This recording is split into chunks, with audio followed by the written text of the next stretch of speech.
Welcome to the bold analysis.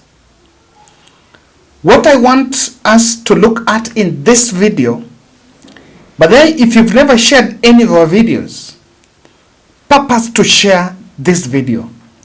It should get to as many people as possible, because it's both an alert and it's also a very good warning to the duty bearers.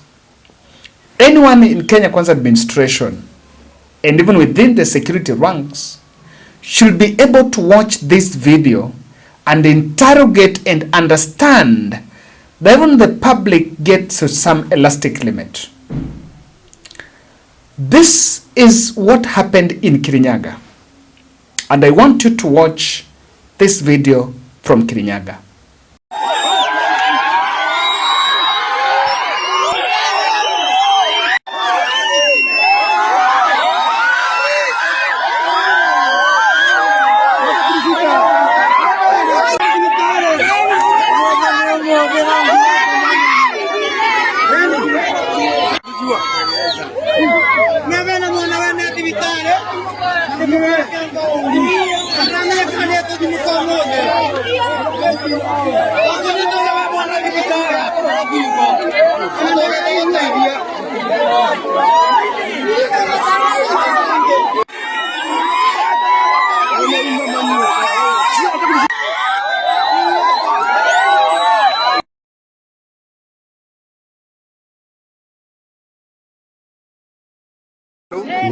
Kila kitu imetusababisha ni ile kitu ya gari kukuja kuchukua msichana na kumweka kwa mbuti. Sisi kwa watu wa Kiamanyaki tukatoka mbio na kufuata gari, tukafuata gari na pikipiki moja ikagonga hii nini kugonga kusikizia. Sisi tukasikia kuna gari kufika kwa hapo kwa stage ya Nduthi, gari ikapotea, tukakimbilia gari. Jamaa mmoja wa Nduthi akigonga ukuta, ni venye ametolewa buduki akatishwa na yenyewe akapita direct kwa ukuta. Sasa sisi tungependa kujua Ruto unataka kutufanyia nini? Askari, hakuna askari. ID ya kazi hakuna mwenye akanayo. Tumejaribu kuambia watupee ID, hakuna mwenye ametupea. Afisa wakakuja hapa Wanguru Police Station. Tukawauliza, afisa, unajua hawa watu? Afisa wenye wametuambia hakuna mtu mwenye wanajua hapa. Alafu gari ya polisi inakujanga ni GKB ama GKA. Na hii ilikuwa KBZ. Sisi hatuwezi kubali watu wa Kiamanyaki ama watu wa Mwea watekwe nyara tukiwa huku. Tumekaa chini. Akakuja mtoto akaambia mama mwingine, wewe unaitwa na mama. Huyo mama akaenda, akaniacha. Akakuja akaniambia nipatie ndoo. Nikitaka kumwambia nipatie ndoo, nikamwambia sina ndoo. Ndio niliamka nikakasema siku hizi mtu anaenda kwa hakujulikana. Wameponea kifo kwa kufuata njia mbaya yenye wanakuja kushika mtu naye. Na zile gari wanakuja kushika nazo ni zile zinaandafti watu. Kama wamekataa Subaru Kenya hii juu imekuwa kama probox kuharibu jina Kenya hapa. Walikuwa wametoka Kirinyaga kuja kushika ule msichana, lakini wakatumia njia mbaya, lakini wameokolewa na assistant chief hapa. Ni Jacqueline Gatweri na mimi ni resident wa Kiamanyaki. Nilikuanga kwa kazini, nimepigiwa simu na ni namba, wakaniambia wanataka mchele. So juu niko na neighbor wangu anauza mchele hapo, nikawaambia iko. Wakaniambia niwapimie kilo 20. So venye walifika hapo kwa kazi wakanipigia, wakaniambia wamefika. Kufika wakanionyesha kande za DCI. Nikawaambia kwanza nipigie boss wangu simu, wakakataa. Then wakanichukua cha nguvu wakanipeleka kwa gari. Tukakuja Kiamanyaki, tukapata huyo msichana rafiki yangu hayuko mwenye tulikuwa tumeenda kuchukua. So amerudi na mimi cha nguvu. Ndio maana hawa residents wa Kiamanyaki wamekuja wakawazuia wasiende na gari la polisi kutoka Kirinyaga imekuja hapa. Maafisa wa polisi kutoka DCI wamekuja hapa, walikuwa na mtaka mshukiwa mmoja, kwa hivyo wakaweza kuja kumchukua, lakini kwa vile hawakuwa na gari ambayo inaweza bainika vyema kwamba ni ya polisi, raia walipoona hiyo gari wameweza kuleta shinda na wakaizuilia, wakasema haitaweza kwenda na mtu wao. hadi wakati ambapo mimi mwenyewe nimefika, tukaweza kuongea na tukaona itakuwa vyema wale maafisa wa polisi kwanza warudi, wakija na utaratibu ule mwingine ambao tuna involve mpaka ofisi zetu ofisi yetu ya chifu, waweze kuchukua huyo mtu wafanye uchunguzi kwa ile njia inayofaa. Kwa na hasira sana, walikuwa na uoga, hawakuwa najua huyu mtu wao anapelekwa wapi. Sasa shinda ilikuwa tu Subaru. Kirinyaga today, there was drama and they are setting a precedence. Just from listening to those sound bites, I want to explain to you what exactly is happening there. Now, detectives, Kenyans online continue to voice their concerns over the increasing wave of abductions. Some detectives from the DCI found themselves in a tight spot in Kirinyaga. That is a place known as Kirinyaga. Those people who know that place can tell us. These officers allegedly had gone there for an operational duty to apprehend a suspect in Kirinyaga. But in Kirinyaga, but they faced a mob baying for their blood. According to the local, those detectives there failed to identify themselves, and the public saw them as potential abductors. The crowd then made attempts to lynch the officers. And according to the report, the incident took a dramatic turn and they had to seek for reinforcement in the nearby police stations. When residents surrounded the operational vehicle, the officers were using a Subaru Impreza. The residents attempted to set the vehicle ablaze as they raised fear over the spread of wave of abductions, which they believe police officers are actively behind, despite of the denials. Now, I made some observations there. That is the story coming out that allegedly they had gone to arrest someone, but they did not identify themselves. And then they went in a Subaru. But when you listen to the story by that young girl, the lady who is talking there is one of the person who allegedly was actually, they picked a lady. That young girl was spoken in that video. They picked her. There have been several cases of people being picked by security agencies and then later they reappear. The residents chased away the men in that Subaru Impreza because they saw an abduction. The DCI detectives allegedly unconfirmed, but there is the statement that they were there for an arrest. Do you remember the video in Kajiado 2 days ago? I saw the Citizen did the story on Friday, and they said that the guy who was put in that police boot was some fugitive who frauds people M-Pesa shops. But to look at the video in Kajiado, you will compare this and what happened in Kajiado. Probably let's compare. In Kajiado, everything was going on. The public was staring, and no one dared to ask what exactly is going on. Where are you taking him? Even though the perception, the feeling was that that was an abduction. So let's try to pursue this angle of an operation. The DCI also can also do an operation in an area. I'm trying to look at that young girl at that age, selling rice. I don't know, told to call the mother and this and that. That lady, that young girl, if she's to be arrested, I'm feeling like, would it need DCI with all that machinery? Let's try to imagine, let's try to take, probably there's something that I wanted to show. But could it just take the local police there to do the arrest? And number two, the community seemed to be unaware. There is something I said in my previous video.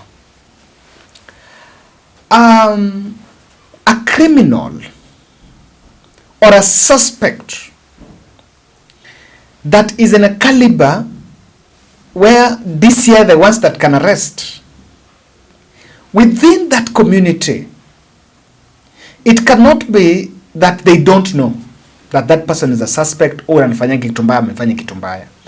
People always have an idea. To an extent that they were fully convinced that they need to chase away and even burn that police vehicle. And thank God they've not taken that direction. Sometimes I've ever seen, sometimes you don't go to that limit. Usichome, you the taxpayers' money. Usichome. Don't do that. Yeah, you can apprehend, you can push, you can chase, lakini usichome gari ya polisi. Because that is our taxes. A situation where they agreed to an agreement that we now need to chase these people. They were trying to say that that girl is innocent. And then they cannot see any criminality involved in it. In fact, they can only see abduction. Remember, Embu recently witnessed abduction in broad daylight. People go missing that way. And I said there is something that I think need to come out. And when the six patriots were reunited with their families, there was some investigation to be done, this or that. But we normalized it, that the fact that they've now returned to the family, so everything is fine. But in real sense, that is not it. Not all is well, even after reuniting. The public feel the fear. Now, this video should be a wake-up call to the ruling class. Remember the civilians, I made this observation. The civilians there, that a gentleman who was talking in that interview, and he said, he asked Ruto anataka nini? You know that question? That man did not refer to IG. He did not ask, why is the police IG doing this? He asked Ruto. So what does this mean? That even if the abductions, and the ruling class have been saying, I don't know, ask the police boss. According to Wanjiku, the bus stops with you. It actually stops with you. Remember, during elections in 2022, IG Kanja never went to campaign in Kiamanyeki in Kirinyaga. No. The public knows that IG Kanja is a public servant, but the appointing authority is the president. So even as you address abductions, you cannot apportion that blame to someone else because the public are seeing the president. The local police station approached on this matter. They denounced it and said they didn't know. They didn't know. I think what is difficult, I know that probably when you want to arrest someone, you don't want to go ukijulikana because mtu atatoroka. But what they should do is you tag along the local police there, even if you don't go with them. In fact, hawa wamezoeana hapo. The other day I was in Kilifi, in Watamu, and I saw the way the police were mingling with the people there.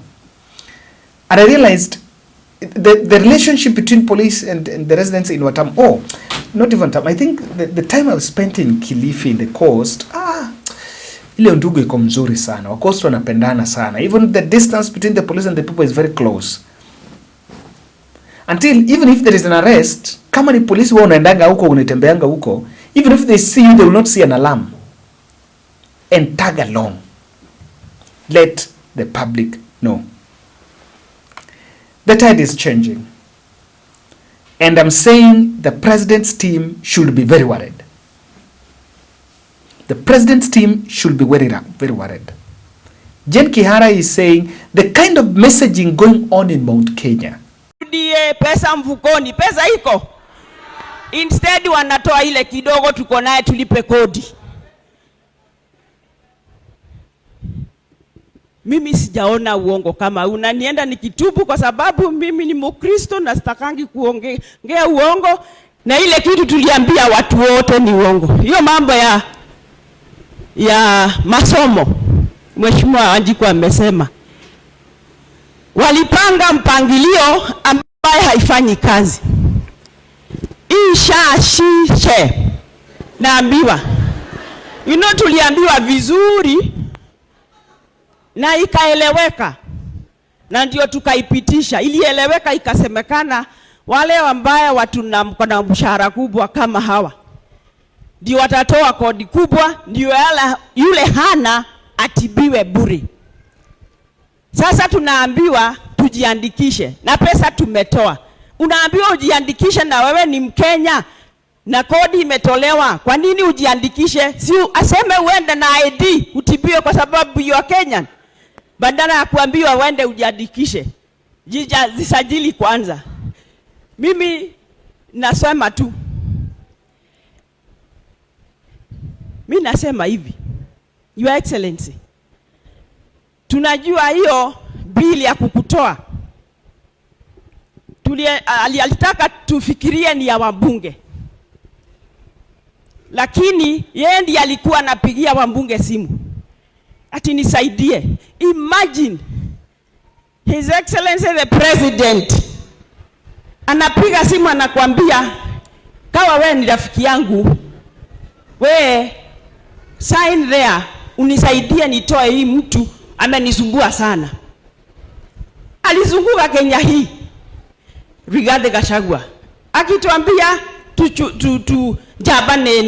jabaneno mutimeteithie, agacoka akauga ateithio amweherie. Yule hakusign sio rafiki yake tena. Ndio juzi tukienda likizo wote walipewa forms ya kuajiri walimu. The kind of messaging going on in Mount Kenya, if there is a place that if you want to still scoop it back, we should allow it to be peaceful, is Mount Kenya. Kwa sababu, the kind of venom being planted, you sometimes blame Rigathi. Or Rigathi is taking people away from government, or Rigathi is Rigathi that. But I keep on saying, it is the state that is giving Rigathi fodder. They're the ones that are building Rigathi profile. Now Rigathi have seen such. You also need to realize, does that lady look like a blogger? An online critic? An online critic. And there is a possibility that probably it's a mistaken identity. But this issue of mistaken identity, you take taxpayers' money, you fuel the big machines, then you go and end up with some mistaken identity. I normally don't buy it. But I think the wave of abduction is a looming disaster. Even if, as we try to fix politics, as we try to fix politics by this broad-based thing, the country is asking fix economy. You can't fix politics by that broad-based arrangement if on the human rights you are performing poorly. You know why ODM party is finding itself in crossroads? ODM party was built on defender for justice and democracy. So ODM finds itself in a very unfamiliar space. And please, this is not about ODM, but I'm saying this is why it is a disaster. Because even those who are supporting you may not be able. ODM is supposed to support President Ruto. But the party was built on justice for defender, people's defender. It's people's defender. So they say if we support Ruto with such violations of human rights, then the party is losing its identity. So the issue, the matrix, the strategy of fixing politics is a bit complex. It is not just simplistic as making a call or giving some money to someone to say Ruto Tosha. It's a bit more complex. Abductions is a looming disaster. Why am I saying? Civilian police conflict is emerging. I don't know whether this is what the state wants to see. I guess not. No one wants to say this. There is that conflict that is now emerging. Raia akiona polisi ameona adui. Polisi akiona raia. So it will bring more troubles, because there are some cases that it is a genuine operation to arrest a thief, arrest a suspect. But because the public already doesn't know, the public already, they don't see these people being arraigned in court. People say no. And that trend is not good. Now, the other second thing is this. We are setting up IG against the court, and in fact, we're destroying people's career. What am I saying? Recently, the police boss was supposed to appear in court to answer queries on abductions. He chickened out. He was nowhere, simply because he doesn't have the answer. He says he doesn't have the answer. Probably he doesn't. But we are setting up. And with that we are destroying career. Mtu anaweza kuwa anashinda instead ya kwenda court, wacha mimi resign sababu hiyo kitu mimi sijui. The issue and this should be keen. Abduction is looking like a suppression tool. Especially when you hear the likes of Sudi saying we will add votes. The public is the population is getting suppressed. And when it is used as a suppression tool, the opposition will easily use it to trounce Ruto. We are getting it. It's something very easy to say, I will end abductions. And I don't know. Murkomen said we need to take people to court. I think the best thing you do, start taking people to court.